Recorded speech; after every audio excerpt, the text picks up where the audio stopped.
Hello everyone, it's Peter. Today I'll show you how to recreate your existing AWS resources into infrastructure as code using the AWS Cloud Development Kit. I'll get help from AI to speed up this process significantly. Okay, first let's understand what we're working with. I have a simple cost query solution already running in AWS with these components. There's this Lambda function that queries AWS Cost Explorer, and an IAM role is used because it's got the permissions to access Cost Explorer. I've also got an HTTP API gateway that exposes the Lambda function via a GET endpoint. It works like this. When you call the API endpoint, API gateway triggers the Lambda function. The Lambda function uses the Cost Explorer API to get your AWS cost data. And the function returns this data to the API gateway, which returns it to the caller. Let's look at the Lambda function. So over here in functions, we can see there's only one called demo cost query, and we'll drill down into it.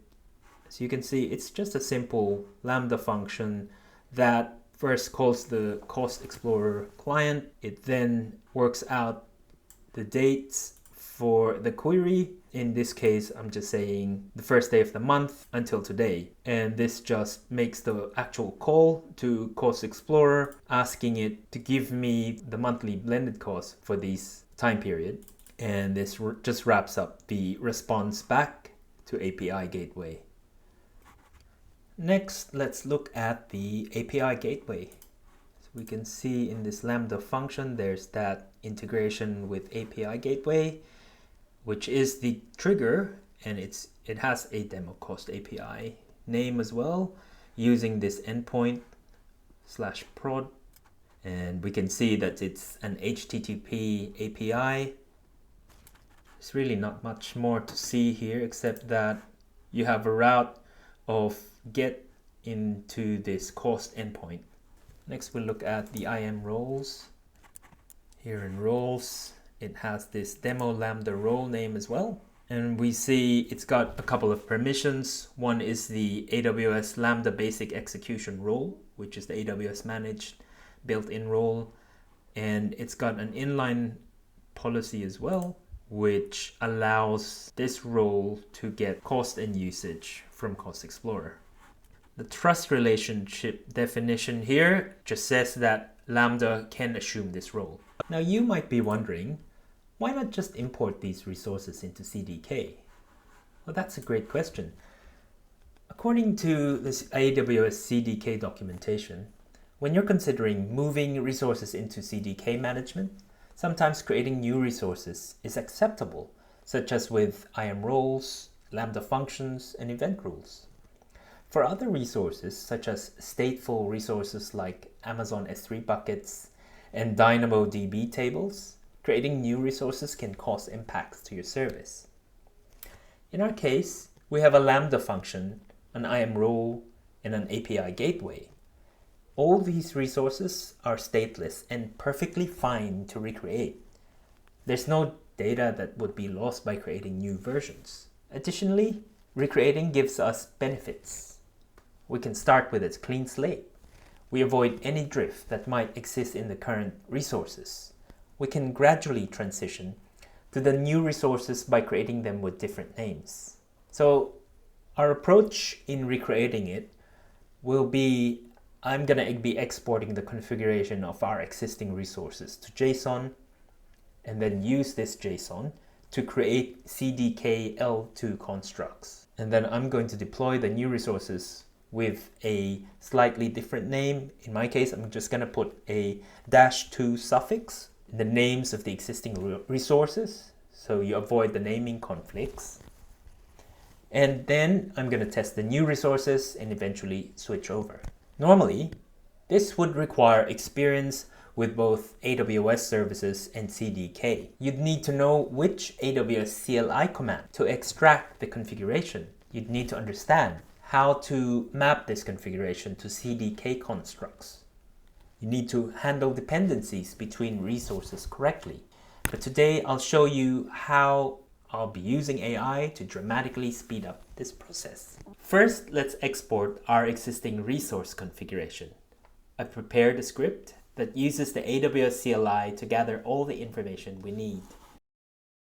So these sections just set the resource names and arms of the existing resources, and this section exports them to this output file called costquery.config. So first I have to log in to AWS and then execute this script. Let's have a quick look at the configuration. It just downloaded for us the IAM role, attached policies of that role, the inline policies, the inline policy definition, the Lambda function, the API endpoint, the routes, the stage, the deployments, and integrations. Next, let's create a new CDK project. I'm going to make a directory called CDK cost query bot. So we can see that it's created our CDK with this vanilla application stack. Now I'm going to set up our environment. Next, I'm going to create my Lambda folder where I'm going to copy my Lambda script into it. This is where we speed things up significantly. Instead of manually writing all the CDK code, we'll use AI to do it for us. We'll provide our JSON configuration file and a simple prompt. So I'll head over to Claude. You can use your AI of choice. I'm going to feed it this prompt. Please update this AWS CDK stack based on the JSON file containing the configuration of AWS resources to be created by CDK. Use the latest stable CDK and modules. It must be production ready. Resource names will have a -2 suffix to avoid conflicts with existing resources. So I'll just copy this vanilla stack that I wanted to update. I'll also attach this file containing the configuration that we've exported from a while ago. Hit run. So it looks like the AI has created a few things for us. I've only asked it to create the CDK stack, but it's also created the app file. It's also created the Lambda function, a requirements txt file, and the README instructions as well. For the purpose of this video, let's just focus on the CDK stack. It looks like it's doing the right thing. I'm expecting to see all these modules to be pulled in for Lambda, IAM, API Gateway version 2. And then it went on to create the IAM role for us.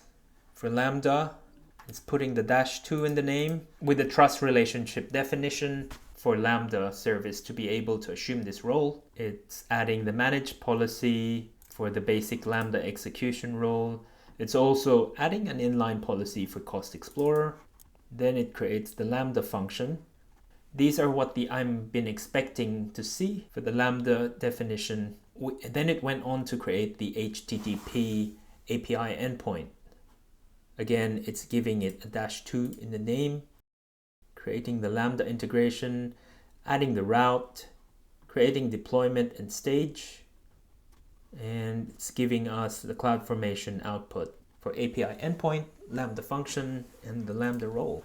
Great, I'll just copy that and head back to my VS Code, paste over it. Save that. Okay, see that? 94 lines of code created by AI. So in just a few seconds, we have a complete CDK stack that recreates our existing resources. And it would have taken me significantly longer to write from scratch. So now it's time to deploy this thing. But before we deploy it, we do a CDK synth, and it's picking up an error. It's saying no module named AWS CDK. I know why, because I didn't install the requirements. I forgot to do this step. So let's try the CDK synth again after installing all the required Python modules. And now it's getting into an error again. So I'll copy this error. Please fix this and see what the AI says. There's an error because the timeout parameter in the Lambda function expects a duration object, not an integer. So now it's fixing it for us. What did it fix? Timeout is equal to 3. This was the error in using an integer, but you should have used that. Let's copy that again, paste it over here and save it, and run CDK synth again.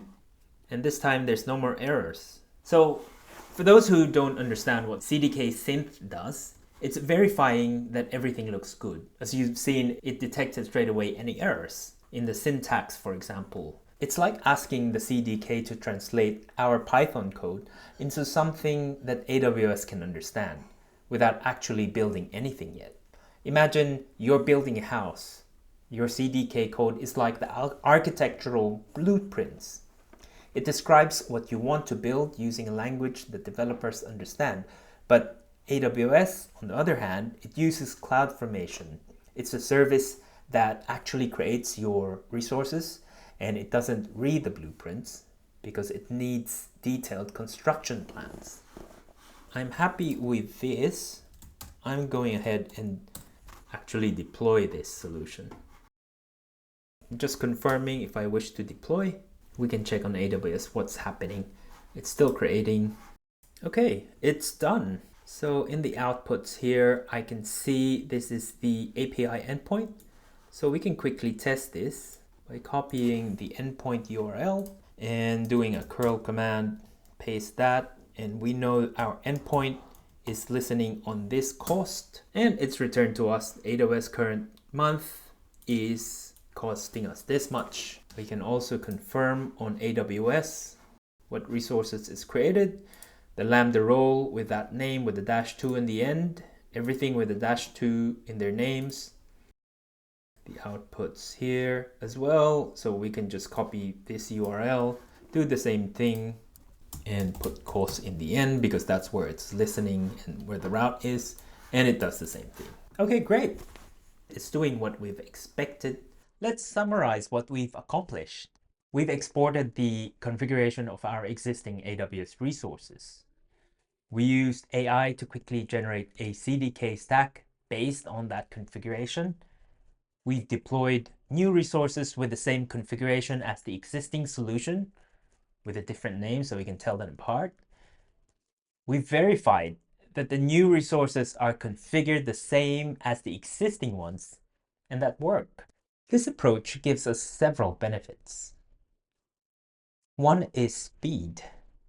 We saved a significant amount of time by using AI to generate our CDK code. But does that mean I no longer need to understand the code? Not at all. It's still crucial to know and understand how to code. I see Gen AI for coding the same way I see a calculator for maths.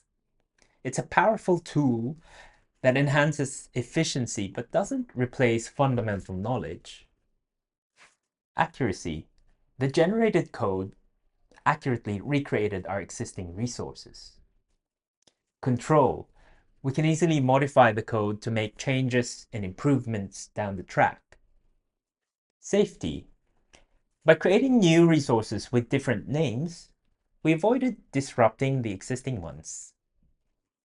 Remember, while importing existing resources is useful for stateful resources like databases and S3 buckets, recreating resources is often better for stateless components like Lambda functions, IAM roles, API gateways. I hope that you've enjoyed this video. Drop a comment if you have questions or suggestions for future topics. Thanks for watching!